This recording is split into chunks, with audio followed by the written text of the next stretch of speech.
BlackBerry returns 2021 with a 5G keyboarded hardware designed smartphone. Wow. Okay. I don't know how.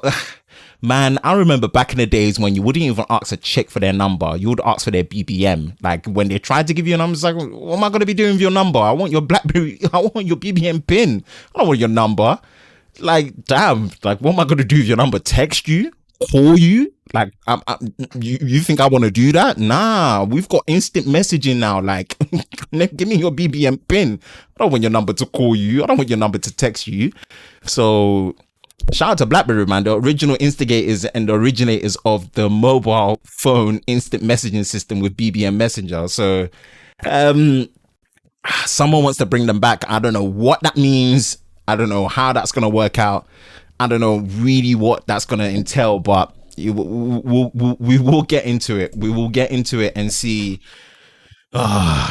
This is so weird. 2020 is a year where I just don't know how to really digest it all, man. Everything's just weird. Seeing this, it's just different. It's different. It's a different vibe. I guess BlackBerry's back. Honestly, with the amount of times BlackBerry gets revived, yeah, this would be the perfect phone for the Undertaker to have, because like you bury it alive and it just revives itself somehow. BlackBerry don't want to die. A new 5G BlackBerry phone with an Android physical keyboard will arrive in 2021. Maybe 2021 will be a better year.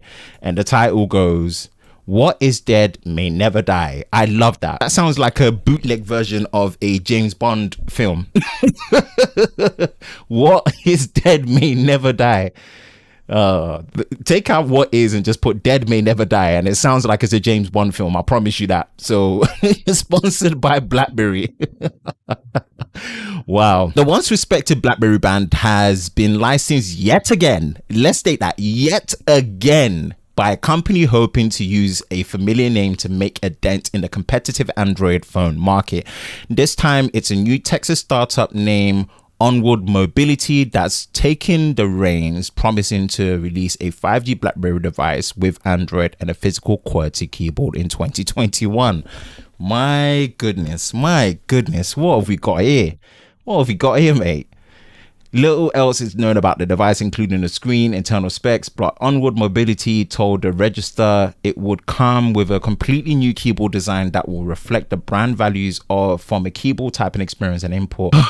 Which, yes, sure, I'd love to reflect on brand values, do it all the time. Seems like Onward Mobility will be aligning their device to enterprise customers, emphasizing the phone's ability to work done on the go, okay, and its security features. That all makes sense considering these were the attributes that attracted so many customers to BlackBerry devices in the past. Yeah, so if we're remembering BlackBerry's journey as a brand, BlackBerry devices were monarchs of the mobile world, definitely, but the Android and iOS they really did that transition period.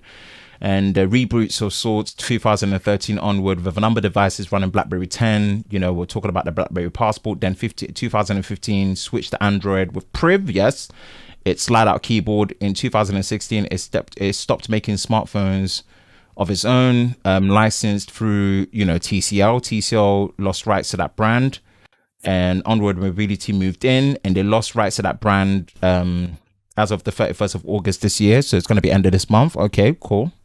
Telecoms, Atomos, Manfrotto. Okay, cool. This makes this either the fourth or the fifth iteration of the BlackBerry. Man, it's like, that's a preservative, man. Blackberries are meant for jams. Like preservatives don't go off, and this is a preservative fruit. Depending on how you like to count them, call us silly or stupid, but this is plain. I don't know, man. I genuinely don't know. I don't know. I really don't know. I'm speechless. Shout out to Adam from Tech Odyssey, because I know he's a big BlackBerry guy. But for nostalgic reasons, just like my Sony Ericsson Walkman phones, my W810i, to the keyboard warriors, the real original keyboard warriors, man. And Twitter launched when BlackBerry were hot. So trust me, my best and my most erratic tweets back in university were all on Blackberries because the keyboard experience was phenomenal. And I think with phones that have really stepped up their taptic or their haptic engine on their phones have really made it feel much more relevant of having a much more physical keyboard experience. The real and I have to say, the manufacturer that really started taking physical haptics seriously was Apple. When they got rid of the home button and they introduced things like 3D touch from the 6S, and they got rid of the physical home button and they went to the iPhone 7 and iPhone 8, especially the devices that had 3D touch in them before they removed it from the iPhone XS Max, and they went to the iPhone 11 and even the iPhone 11 series, the taptic engine that's in there, that is what really kind of, in my opinion, mentally killed off the physical keyboard, because the haptic feedback that you get from those devices, especially the newer Android devices that really focus on that well, that's something that, in my opinion, kind of really mentally made me forget about the physical keyboard. I'm using this now. Shout out to Technically T for inspiring me. This is not an iPhone SE. That's what I'm going to tell you this now. Deduce what you think from it. Content will be coming on this, but this is not an iPhone SE. And the haptics on this phone, ooh, wow. The haptics on phones like the OnePlus 7 Pro, ooh, wow. So I don't know. I would like to think there's enough old school people that would appreciate a physical keyboard. I would like to think that. I'm not one of these people that wants to kill off and disregard something, but I try to have a much more forward thinking mindset. And that was one of the reasons why I really defended the potential. I didn't say I fully defended what the Surface Duo was about. I defended the potential of what it could be given an open and fair-minded approach to it. And I want to give the same to this new Blackberry that's going to be coming out, but I don't know whether it's a good thing. I don't know. I feel like this is the phone that Undertaker would actually have to use, because the Revival series, forget the Survivor series. This is the Revival series, and the Revival series of Blackberry, it's almost going to be a meme. And I don't want this brand to be seen as a meme, because I really think they really solidified what the mobile industry is right now. They were the pioneers of mobile instant messaging, and anyone that tells me any different, keep your iMessages, keep whatever you think. No one can tell me that Blackberry were not the pioneers of instant messaging on a mobile phone. You know, I just gave the analogy, and anyone that tries to tell me that back when Blackberry was peak, you were happy to take a girl's number instead of you're happy to take a chick's number instead of their BBM pin, you were not using a Blackberry. You didn't know how deep and how important it was to be on Blackberry Messenger. So I'm not going to believe that if that's what you're telling me. So I don't want them to...